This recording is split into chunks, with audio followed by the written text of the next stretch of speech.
ED समन पर Delhi high court से भी केजरीवाल को राहत नहीं। ईडी एक्शन पर हाईकोर्ट ने नहीं लगाई रोक। 22 अप्रैल को होगी अगली सुनवाई।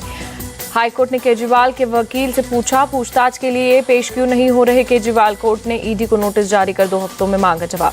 जल बोर्ड फंड के लिए सुप्रीम कोर्ट पहुंची केजरीवाल सरकार। जल बोर्ड के 3000 करोड़ रुपए जारी न करने का आरोप। 1 अप्रैल को होगी सुनवाई। बीआरएस नेता के कविता की सुप्रीम कोर्ट में याचिका। शराब घोटाला केस में अपनी गिरफ्तारी को दी चुनौती। 22 मार्च को होगी सुनवाई। दिल्ली में एलजेपी रामविलास के संसदीय दल की बैठक। चिराग पासवान के नेतृत्व में हुई मीटिंग। लोकसभा चुनावों की रणनीति पर चर्चा।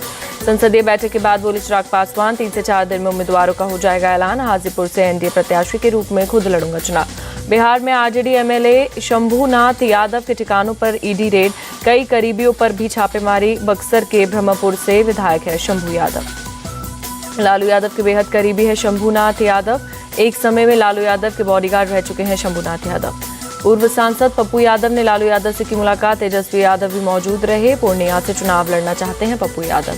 लालू से मुलाकात के बाद पप्पू यादव की पोस्ट लिखा, पारिवारिक माहौल में हुई मुलाकात। बिहार में बीजेपी को 0 पर आउट करने की बनाई रणनीति। मुंगेर के बाहुबली अशोक महतो ने पटना के मंदिर में की शादी। दिल्ली की रहने वाली अनीता से की शादी। आरजेडी के टिकट पर पत्नी को चुनाव लड़वाने के लिए शादी की। तेलंगाना के पूर्व गवर्नर तिमिलिसाई सौंदरराजन बीजेपी में शामिल। तमिलनाडु बीजेपी चीफ अन्नामलाई और जी किशन रेड्डी रहे मौजूद। तमिलनाडु में लोकसभा चुनाव के लिए डीएमके का घोषणा पत्र जारी। चेन्नई में सीएम स्टालिन, सांसद कनिमोझी के साथ बड़े नेता मौजूद। तमिलनाडु में एआईएडीएमके ने जारी किया प्रत्याशियों की लिस्ट। 16 उम्मीदवारों का नाम पूर्व सीएम पलानीसामी ने जारी की। विजयवाड़ा के उंदावली में पुलिस ने टीडीपी नेता नारा लोकेश का काफिला रोका। गाड़ियों के लिए तलाशी। ओडिशा में कांग्रेस को लगा झटका। विधायक अधिराज मोहन पाणिग्रही ने इस्तीफा दिया। पार्टी और विधायक पद से दिया इस्तीफा।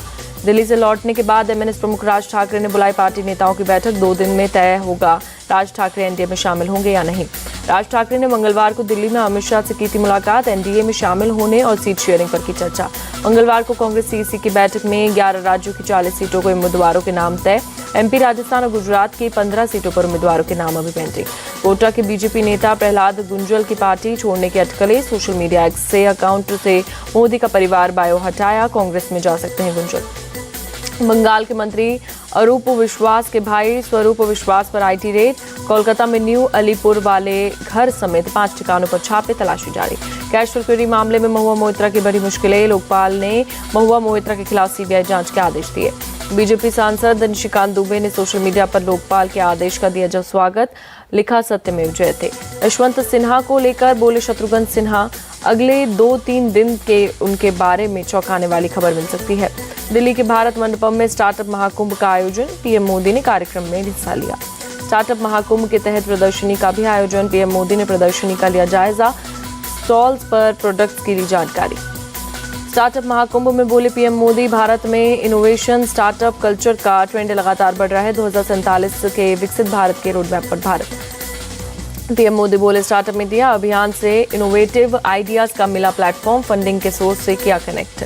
पीएम मोदी बोले, हमारा स्टार्टअप इकोसिस्टम मेट्रो शहरों तक सीमित नहीं। भारत की स्टार्टअप क्रांति का नेतृत्व कर रहे छोटे शहरों के युवा। दूसरे आरोपी तलाश। पुलिस की ताबड़तोड़ छापेमारी। जावेद साजिद के पिता और चाचा को हिरासत में लिया। बदायूं डबल मर्डर की एफआईआर में खुलासा। आयुष आहान की हत्या के बाद बच्चों की मां से बोला था साजिद, कहा आज हमारा काम पूरा हो गया है।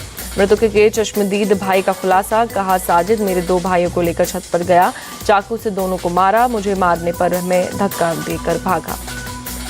बदायूं में डबल मर्डर केस में बच्चों का हुआ पोस्टमार्टम। पुलिस ने परिवार को सौंपा बच्चों का शव। यूपी के बदायूं में देर रात पुलिस ने 2 बच्चों की हत्या के आरोपी को मार गिराया। शेखरपुरी जंगल में पास पीछा कर रही पुलिस के साथ की मुठभेड़। बरेली जोन के आईजी राकेश सिंह की मुलाकात। पुलिस ने साजिद को घेरने की कोशिश की। साजिद ने पुलिस टीम पर की फायरिंग। जवाबी कार्रवाई में हुआ ढेर। 25 साल के साजिद पर 11 साल और 6 साल के 2 भाइयों की हत्या का आरोप। उस तरह से दोनों भाइयों की गला काटकर हत्या। पेशे से नाई साजिद ने देर शाम पड़ोस के 3 नाबालिग भाइयों पर किया हमला। तीसरा बच्चा छत से कूदकर जान बचाने में हुआ कामयाब। बदायूं में सुरक्षा बलों का फ्लैग मार्च। पुलिस जवानों के साथ पैरामिलिट्री फोर्स ने भी किया मार्च।